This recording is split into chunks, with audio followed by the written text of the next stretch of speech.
The whole Amazon algorithm is built on keywords. So keywords are like the most important thing anybody should know if you want to succeed on Amazon KDP. So what are keywords? Keywords are actually simple search terms that people use on a day-to-day basis to search for items on Amazon. So in this video, I'm going to explain to you how you can actually use keywords to your best advantage so that you can get more sales on Amazon for yourself. When you go to amazon.com and you see a search bar, anything you type on that search bar is actually called a keyword. And there are different types of keywords, right? So keywords can be described based on their length. The first type of keyword is called the short tail keywords. Now, short tail keywords are keywords that are very, very short. We are talking about 1 to 3 words. And that means that the person that is using this particular keyword is not very specific about what they want. So that's exactly what it means. They are just looking for items under a broad category. So those particular keywords usually have a lot of search volume because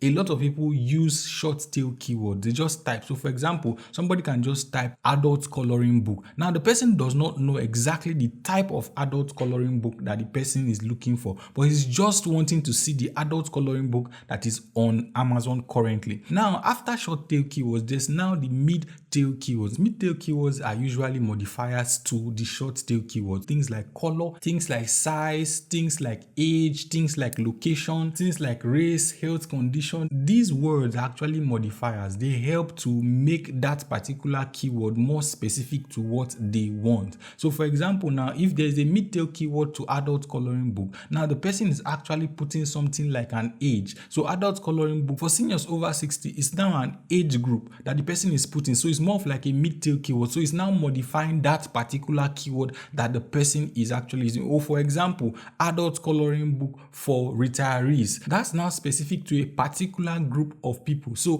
what the person did is that the person actually put a modifier to that short tail keyword. So whenever there is a modifier, whether it's an age or a location or gender or whatever, to a particular short tail keyword is now a mid tail keyword. Right now, the next type of keyword is now the long tail keywords. Now, long tail keywords are very direct and specific, and they are the longest keywords of them all. Now, the person that is actually using a long tail keyword is somebody that knows exactly what he wants. So Amazon now gets to pick exactly what the person wants. Amazon is not just pouring a lot of books to see which one the person will pick. And Amazon now knows better on the particular kind of book that the person wants. Now, the difference between a long tail keyword, a short tail keyword, and a mid tail keyword is that for a long tail keywords tend to convert the most.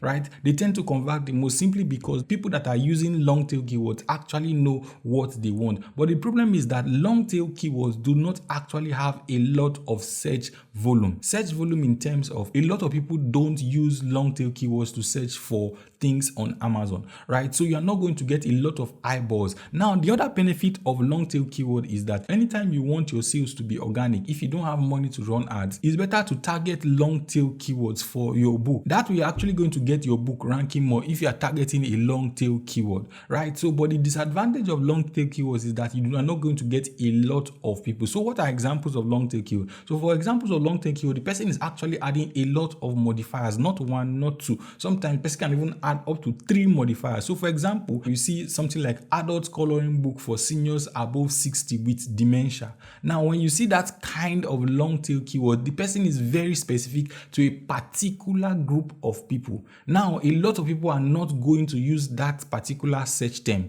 So Amazon is now going to now direct that person to the few books that are available under that search term. Now, among the 3 keywords that I have listed, the long tail, the short tail, and the mid tail keyword, the best keywords you should actually go for is the mid tail keyword. It gives you the advantages of the both worlds. It's big enough to get eyeballs on it, and it's actually more targeted. That is what you want your book to be. You want your book to be that book that shows up in a mid tail keyword. For the short tail keywords, the competition there is very, very high, and a lot of people that use short tail keywords are not very specific on what they want. But in the mid mid-tail keyword, they actually have an idea of what they want. Now, your job is now to position yourself to a point that when they see your book, they will want to buy your book. Now that we have talked about what keywords are and the type of keywords, now let's talk about how Amazon actually uses keywords so that you can understand the kind of game that you are playing on Amazon KDP. The first thing you must understand is that when somebody types a keyword, whether a short tail keyword, a long tail keyword, or a mid tail keyword, Amazon takes that particular keyword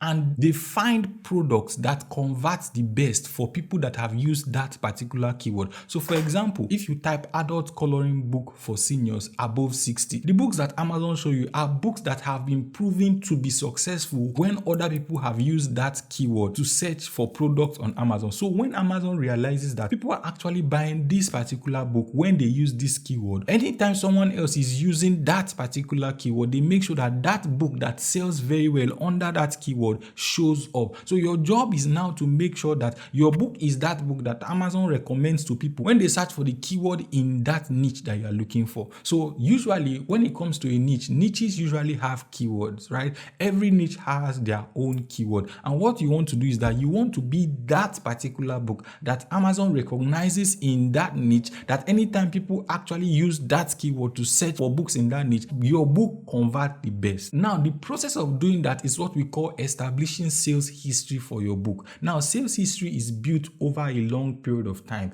It means that Amazon have recorded sales upon sales for your book through a particular keyword. And with time, your book now begins to develop authority in that particular niche, that anytime people are using the main keyword in that particular niche, your book shows up. So that is exactly how Amazon matches the best keywords for the best books. Now, the easiest way that you can actually find profitable keywords in any niche whatsoever is to look for the titles and the subtitles of the best-selling books in that particular niche. Usually, the title and the subtitle of the best-selling books in that particular niche contains the keyword. They can hide it in their words and phrasing, but you will find the pattern. So if you go to, let's say, 5 to 6 books or even 10 books in that your niche that is selling very well, if you look at their titles, their subtitles, you are going to see a consistent repeat in the words that they use. Sometimes they might want to change it a little, but it actually means the same thing. Those words are actually the profitable keywords in your niche. So if you are going to create your own book, make sure that you use those words in your title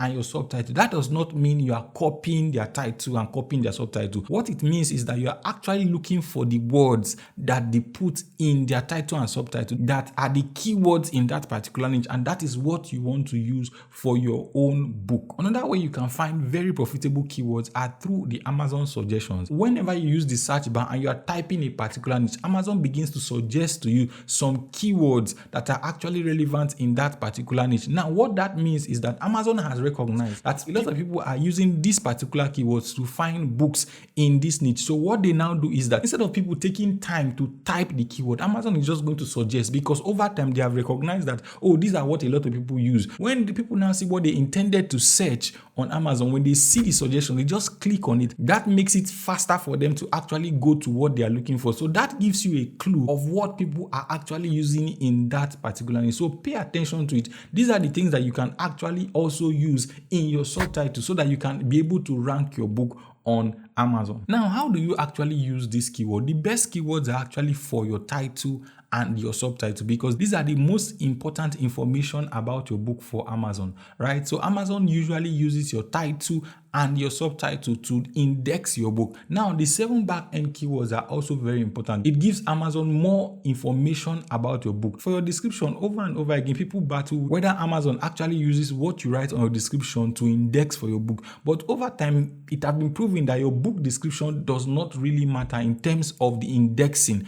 The most important thing is your book title, your book subtitle, and the 7 back-end keywords that you have for your book. However, you should not neglect your book description when it comes to talking about it, because literally your book description is actually telling people why they should buy your book. Now, if you have not already subscribed to the channel, hit the subscribe button right now. So it's one thing to actually know how to find keywords in a niche. It's another thing to be in a niche that is actually very profitable. Now, if you're in a profitable niche, it is easier, way easier to actually make money on Amazon. And if you're not in a profitable niche, it is very difficult, even even if you have the right keywords. So if you want to know exactly how to find profitable keywords on Amazon so that you can actually make money from Amazon, then you should watch this video here where I show you the step-by-step process that you can actually use to find a very profitable niche on Amazon.